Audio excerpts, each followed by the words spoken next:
और आज फिलहाल हम मौजूद हैं कांग्रेस पार्टी का मुख्यालय। अक्सर आपने सुना होगा कांग्रेस हेडक्वार्टर 24 अकबर रोड। तो देखिए उसी 24 अकबर रोड पर हम फिलहाल खड़े हैं। अभी फिलहाल कांग्रेस पार्टी दो जगहों से ऑपरेट करती है। एक पुराना ऑफिस है ये 24 अकबर रोड, और अब नया भी एक भवन कांग्रेस पार्टी का इंदिरा भवन बना है जो कोटला मार्ग पर है। बहरहाल आज बात करेंगे बिहार की सियासत की।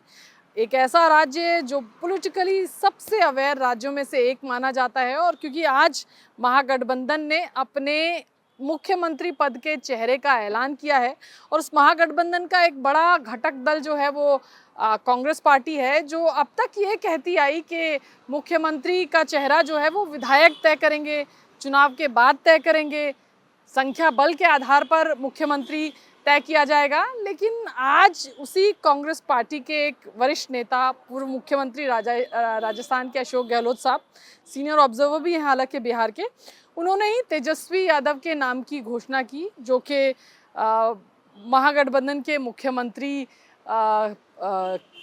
जो है पद के एक तरीके से दावेदार होंगे अगर कल को महागठबंधन की सरकार बनती है। डिप्टी सीएम का भी नाम उन्होंने अनाउंस किया। अगर महागठबंधन की सरकार बनती है तो डिप्टी सीएम कौन होंगे? वीआईपी के मुकेश सहनी होंगे। बहरहाल देखिए कांग्रेस पार्टी का ये दफ्तर है।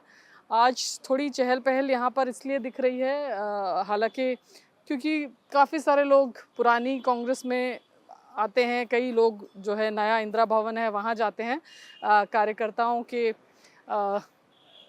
नेताओं का अक्सर इंतज़ार करते हैं कार्यकर्ता जो है पॉलिटिकल पार्टीज़ के दफ्तर की। अगर मैं बात करूं तो देखिए कांग्रेस अब सचिन पायलट का यहाँ पर कुछ उनके समर्थक इंतज़ार कर रहे हैं, क्योंकि वहाँ पर भी जो है डिस्ट्रिक्ट्स के जो कांग्रेस ने संगठन सृजन के तहत जो डिस्ट्रिक्ट के अपने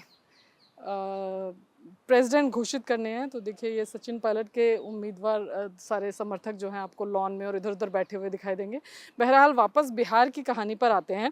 तो आखिर क्यों कांग्रेस पार्टी को, तेजस्वी यादव को फाइनली अग्री करना पड़ा कि हम एक सीएम चेहरे के साथ जाते हैं? दबाव राजद का पूरा था कांग्रेस पार्टी के ऊपर, लेकिन कांग्रेस ऐसा करना क्यों नहीं चाह रही थी, इसके पीछे भी एक बड़ी वजह है। दरअसल कांग्रेस पार्टी को लगता था कि राजद अगर तेजस्वी यादव को मुख्यमंत्री पद का चेहरा घोषित कर दिया जाता है तो ऐसे में जो नॉन यादव ओबीसीज हैं वो छिटक जाएंगे। कांग्रेस को लगता है कि ये जो चंक है, क्योंकि बिहार की राजनीति में कहा जाता है कि बेटी और वोट जाति में देना चाहिए, और लोग अक्सर ऐसा करते भी हैं। इसलिए जात जो है, अगर आप देखेंगे बिहार की पॉलिटिक्स को उठा करके आज़ादी के बाद से अब तक, तो आपको पता चलेगा कि बिना जाति के वहाँ की राजनीति में पत्ता भी नहीं हिलता है। तो अब कांग्रेस पार्टी को भी पता है कि ये सीट बाय सीट जो है, ये समीकरण, जातीय समीकरण जो है वो बड़ा इम्पैक्ट डालते हैं। तो कांग्रेस को लग रहा था कि नॉन यादव जो ओबीसी है, पचपनिया है या बाकी जो कास्ट हैं, वो छिटक सकती हैं अगर एक चेहरे को पहले से ही अनाउंस कर दिया।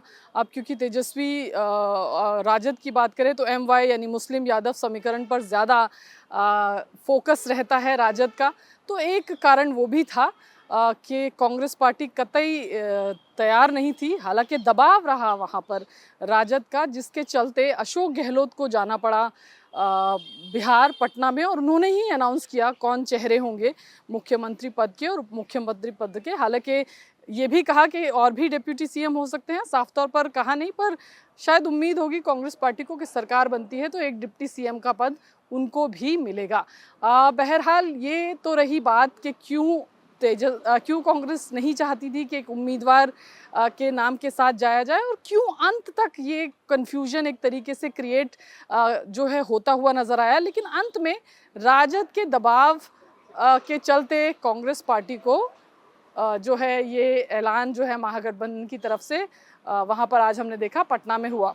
बहरहाल देखिए ये 24 अकबर रोड है, कांग्रेस पार्टी का मुख्यालय है, और कांग्रेस की जो गतिविधियां हैं जनरली यहाँ पर सारी बड़ी मीटिंग आप अक्सर सुनते होंगे, CEC की बैठक, ये तमाम जो बड़ी बैठक हैं वो इसी दफ्तर में होती है। और इसके जस्ट जो साथ वाली बिल्डिंग है वो 10 जनपथ है, जहाँ पर कांग्रेस की पूर्व अध्यक्षा और जो कांग्रेस पार्लियामेंट्री पार्टी की चेयरपर्सन है सोनिया गांधी, उनका घर है। तो दीवार एक ही है। अक्सर जब कोई बड़ी मीटिंग्स होती हैं तो गांधी परिवार के सदस्य, उस दीवार में एक छोटा गेट है, उसी से कांग्रेस मुख्यालय में एंटर करते हैं, तो यानी 10 जनपद और जो कांग्रेस का मुख्यालय है उसकी जो बिल्डिंग है वो साथ साथ है, बस एक दीवार से वो बिल्डिंग्स जो हैं उनके बीच में बाइफर्केशन होता है और अक्सर बड़ी बैठकों के लिए वहीं से लोग आते हैं। अब देखिए ये कांग्रेस के बाहर की हम बात कर रहे हैं।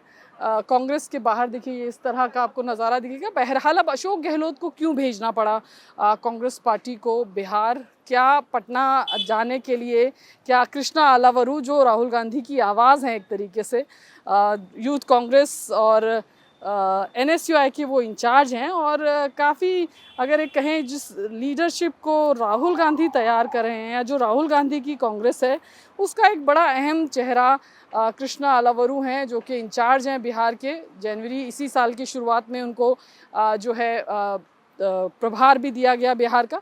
अब कृष्णा अलावरू पिछली बार 2020 में जो कांग्रेस पार्टी ने सीटें नेगोशिएट की, तब उस समय कांग्रेस के प्रदेश अध्यक्ष अखिलेश प्रसाद सिंह होते थे और पार्टी के प्रभारी जो है वो शक्ति सिंह गोहिल होते थे। राज्यसभा के सांसद हैं शक्ति सिंह गोहिल, गुजरात से आते हैं। लेकिन 2020 में कांग्रेस का स्ट्राइक रेट बेहद ख़राब रहा।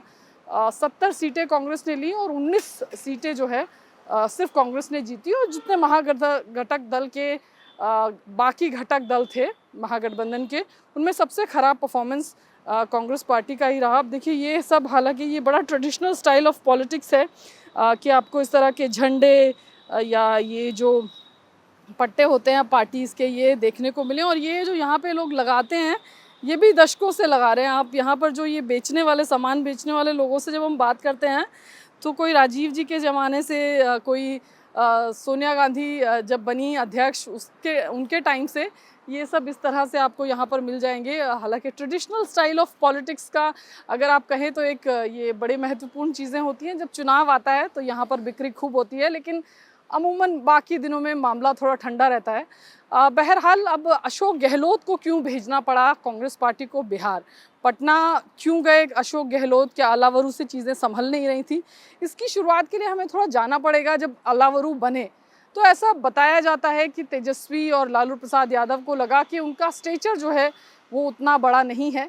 और पर एक बात जो अलावरू के साथ देखने को मिली कि काफ़ी अग्रेसिव वो दिखे। शायद वो उनकी लीडरशिप का मैंडेट था जो ऊपर से था कि पिछली बार की तरह इस बार हारने वाली सीटें नहीं लेनी है, थोड़ा पैसिव नहीं दिखना है, थोड़ा एग्रेशन जो है वो रहना है, जिन सीटों पर अड़ना है उन सीटों पर अड़ना है। तो हमने देखा कि कांग्रेस पार्टी लास्ट तक लड़ते लड़ाते जो है 61 सीटों की उन्होंने घोषणा की। इसमें से 9 के करीब सीटें ऐसी हैं जिन पर फ्रेंडली फाइट की भी बात हुई। अब जो आज भी जिस तरह का घटनाक्रम रहा 5% सीटों पर फ्रेंडली फाइट जो है वो होगी। बहरहाल कृष्णा अलावरू और राजद के नेताओं के संबंधों की बात करें तो वो कभी बहुत मधुर रहे नहीं।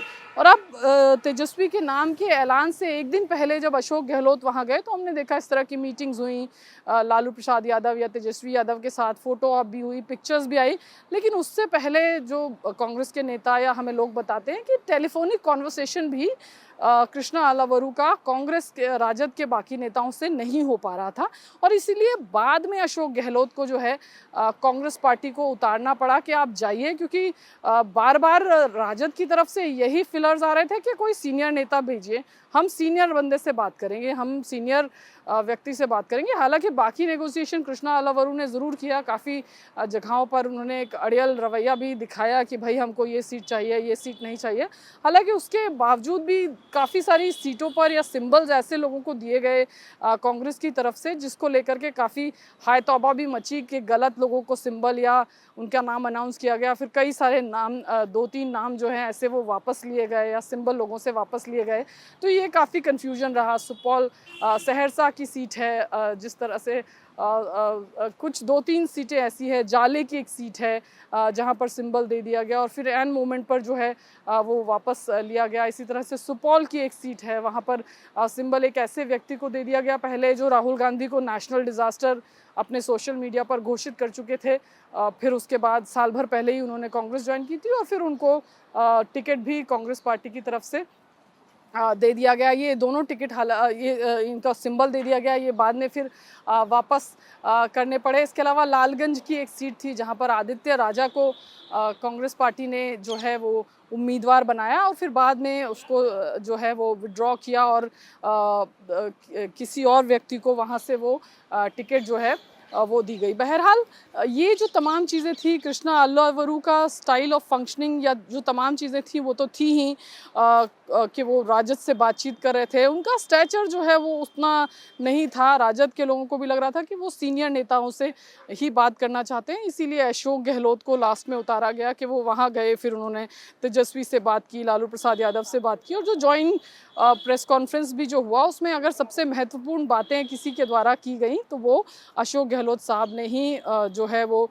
तेजस्वी और डिप्टी सीएम की बात की। यानी जो मेन आज की जो प्रेस कॉन्फ्रेंस का मेन जो फोकस था या जो मेन मैसेजिंग थी वो अशोक गहलोत द्वारा ही करवाई गई महागठबंधन के। आज जो इतने लोग वहाँ प्रेस कॉन्फ्रेंस में जो मंच पर बैठे थे उनमें सबसे सीनियर जो हैं अशोक गहलोत साहब ही हैं। और अशोक गहलोत की अगर बात करें तो काफ़ी ट्रैक रिकॉर्ड उनका आप देखें तो इस तरह के क्राइसिस, अहमद पटेल का राज्यसभा चुनाव हो या फिर शीला दीक्षित और अजय माकन के बीच में जब सरकार उस समय बन रही थी वो क्राइसिस, फिर भूपेंद्र सिंह हुड्डा जब मुख्यमंत्री बने तब अशोक गहलोत ही जो है वो ऑब्जर्वर थे हरियाणा के। तो काफ़ी सारी चीज़ें जो हैं, इसके अलावा जब कर्नाटक में जेडीएस के साथ मिलकर कांग्रेस ने सरकार बनाई तो गुलाम नबी आज़ाद और अशोक गहलोत बतौर ऑब्जर्वर सीनियर ऑब्जर्वर्स पार्टी की तरफ से वहाँ पर गए थे। तो अशोक गहलोत ने काफ़ी ऐसे क्राइसिस जो है वो निपटाए हैं। सियासत का जादूगर उन्हें कहा जाता है और बातचीत में या जो सियासी जितने आप कहिए वो चीज़ें उनको अच्छे से करनी आती हैं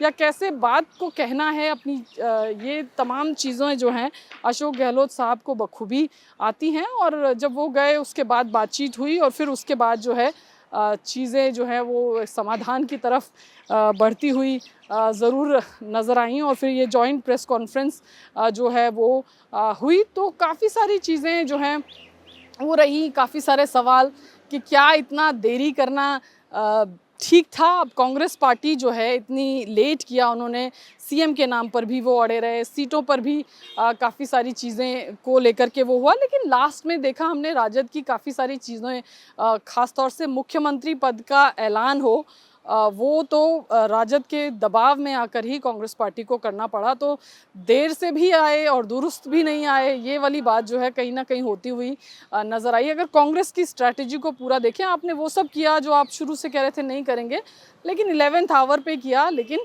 कर दिया। अब ये एक मैसेजिंग ज़रूर है कि क्या राजद के दबाव में किया, राजद क्या कोई इस तरह की आर्म ट्विस्टिंग कांग्रेस के साथ कर रही थी कि भाई आप जो है अनाउंस करिए तेजस्वी यादव का नाम, तभी आगे जो हैं चीज़ें बढ़ेंगी। बहरहाल आज अनाउंसमेंट तो हो गया है, अब आगे देखते हैं बिहार की राजनीति किस ओर जाती है। हालांकि जो प्रभारी हैं उनके खिलाफ काफ़ी आक्रोश जो है हमने पहले भी देखा और काफ़ी सारे नेता भी बोलते हैं कांग्रेस के बड़े कि वो फ़ोन नहीं उठाते हैं, एक्सेसिबिलिटी के इश्यूज़ हैं, उन्हें सुबह कॉल करो तो शाम को कॉल बैक करेंगे। तो इस तरह की चीज़ें भी कांग्रेस के जो प्रभारी हैं बिहार के उनको लेकर के जो है कांग्रेस के नेता जो हैं वो कहते हैं। बहरहाल सीट शेयरिंग से लेकर के तमाम चीज़ें हुई, पर ये भी बात मानने वाली है कि अलावरू थोड़ा एग्रेसिव दिखे, पार्टी का जो मैंडेट था उसको इम्प्लीमेंट भी उन्होंने करने की पूरी कोशिश जो है वो एक तरीके से की और इसलिए जो सीटें तेजस्वी जितनी देना चाहते थे उससे ज़्यादा सीटों पर कांग्रेस पार्टी फ़िलहाल